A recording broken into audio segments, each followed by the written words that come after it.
Hi, my name is Sylvie Hunt and I'd like to welcome you to the world of HealthWise amino acids. Before we begin with the individual amino acids and how their functions work within the body and brain, a bit of background information regarding the forms of amino acid and how it affects their absorption is essential, as is a brief overview on how to get the best results possible when using your amino acids. Let's begin with how they are manufactured. All HealthWise amino acids are 100% pharmaceutical grade, that is, they are true to their molecular structure and are guaranteed to be what they say they are. All the starting amino acid material are vegan sourced, mostly non-GMO corn and rice, and often fermented. The only exception to this rule is the glucosamine amino acids, which are sourced from shellfish. The most widely available amino acid is the L form, which is the only amino acid that is manufactured by human cells.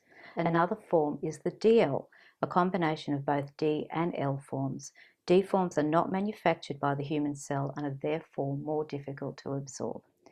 Acetyl or N-acetyl amino acids simply have acetyl molecules added. In the world of amino acid absorption, this aids in the transit through the blood-brain barrier, which is the membrane surrounding the brain and regulates the transition of substances.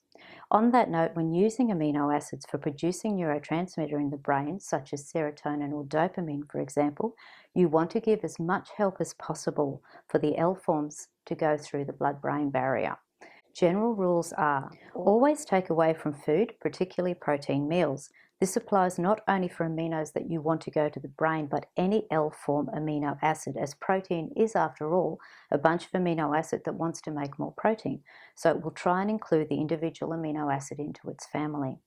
Try and take an individual amino acid with an insulin shuttling liquid such as juice or coconut water. The sugar helps it transit into the cells and through the blood-brain barrier more efficiently. Some people use a little glycine added to water to facilitate this.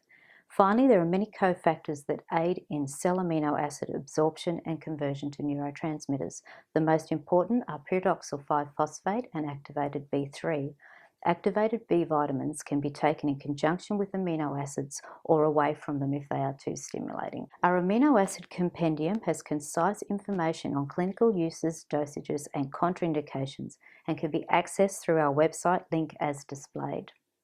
The compendium also contains a weight chart which shows how much an individual amino acid weighs in a standard measure teaspoon. All amino acids have an individual density and therefore will weigh differently in a spoon. The following is a snapshot view of each amino acid, and we'll begin with the acetyl group.